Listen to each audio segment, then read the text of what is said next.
నల్గొండ జిల్లా నకరికల్ మండలంలోని చందుపట్ల గ్రామంలో ఈ నెల 7వ తారీఖున చందుపట్ల గ్రామానికి చెందిన వాలకుంట్ల వెంకటేశ్వర్లు అనిత ఇంట్లో గుర్తు తెలియని వ్యక్తులు బీర్వాలో దాచుకున్న బంగారము, వెండి ఆభరణాలు దొంగతనం చేశారు అని పోలీస్ స్టేషన్లో ఫిర్యాదు చేయగా వారిపై కేసు నమోదు చేసి గాలింపు చర్యలు చేపట్టారు.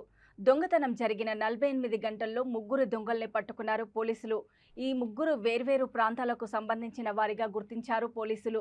ముగ్గురు వివిధ కేసులలో నల్గొండ జైల్లో పరిచయం అయ్యారు. ఇలా పరిచయం అయ్యి ఈ నెల 7వ తారీఖున చందుపట్ల గ్రామంలో దొంగతనం చేశారు.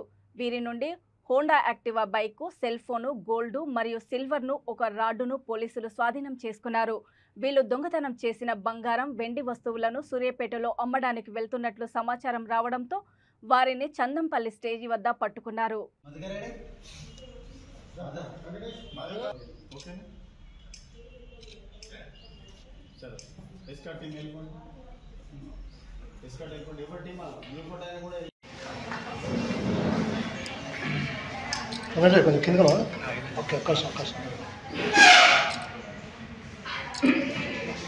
లోని 8వ తారీఖు నాడు జరిగిన చందుపట్ల గ్రామంలో వెంకటేశ్వర ఇంట్లో జరిగినటువంటి దొంగతనం కేసు మేము రిజిస్టర్ చేసుకొని అందులో పోయిన ప్రాపర్టీని మరియు దొంగలను మేము ముందుంచుతున్నాము.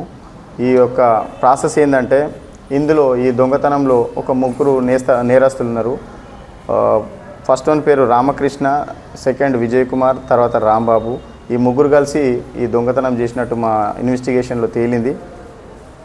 వీళ్ళు ఈ ముగ్గురు నేరస్తులు కూడా గత జనవరి 4వ తారీఖు నాడు నల్గొండ జైలు నుంచి వాళ్ళు రిలీజ్ అయ్యారు. అక్కడ ఫ్రెండ్స్ అవుతారు. వీళ్ళు డిఫరెంట్ పోలీస్ స్టేషన్ రిమైండ్ అయ్యి అక్కడ ఫ్రెండ్షిప్ అయ్యి మొన్న 7వ తారీఖు నాడు వచ్చి ఇందులో రామకృష్ణ, విజయ్ కుమారు, ఈ రాంబాబు ముగ్గురు కలిసి మన విజయ్ కుమార్ దగ్గర ఉన్న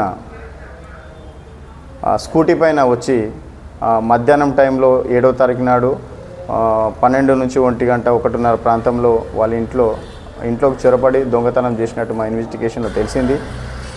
ఇందులో కొన్ని ముఖ్యమైన ఆధారాల ద్వారా వాళ్ళ యొక్క మా టెక్నికల్ టీం ద్వారా మా ఎస్ఐలు ఇద్దరు, అందులో ముఖ్యంగా సుధీర్ కుమార్ ఆయన టీం, రైటర్ వెంకటేశ్వర్లు కానీ, మధుకర్ కానీ, రమేష్ కానీ ఎంతో కష్టపడి ఈ క్లూస్ తీయడం జరిగింది. వీళ్ళని పట్టుకొని మేము యావత్తు పోయినటువంటి మొత్తం ఇందులో ఒక 30 గ్రాముల నెక్లెస్ ఉన్నది, 20 గ్రామ్స్ ఒక చెవి బుట్టాలు, మాటీలు ఉన్నవి, ఒక 2 జతల కాళ్ళ పట్టీలు ఉన్నవి. ఇవన్నీ ఇంటాక్ట్ ప్రాపర్టీ రికవర్ చేసినాము. కొంత మాత్రం ముత్తూట్ ఫైనాన్స్లో ఉన్నది, ఈ కమ్మలు కానీ, బుట్టాలు కానీ, ఈ మాటీలు కానీ. అవి కూడా ఆ మేజర్కి లెటర్ పెడితే మాకు సాల్కొన సంధించిండు, అవి కూడా రికవర్ చేస్తాము. ఇటువంటి అఫెన్సులు జరగకుండా మేము కఠినమైన చర్యలు తీసుకుంటాము. ముఖ్యంగా ఈ సంక్రాంతి సమయంలో హాలిడేస్లలో ఎక్కువ దొంగతనాలు జరుగుతూ ఉంటాయి. కాబట్టి ఎవరైనా ఇళ్లకు తాళాలు వేసిపోతే మాకు ఇంటిమేషన్ ఇవ్వాలి. ప్రజలకు తెలియచేది, నకరికల్ టౌన్ ప్రజలకు, మండల ప్రజలకు తెలియజేయండి ఏంటంటే, ఎట్టి పరిస్థితుల్లో బ్యాంకులు ఉన్నాయి, తన యొక్క డబ్బును కానీ, విలువైన వస్తువులను కానీ, బంగారు నగలు కానీ ఆ బ్యాంకులలో లాకర్లో పెట్టుకోవాలని మేము వాళ్ళకు మా పోలీస్ డిపార్ట్మెంట్లో వాళ్ళకి తెలియజేస్తున్నాం. Thank you.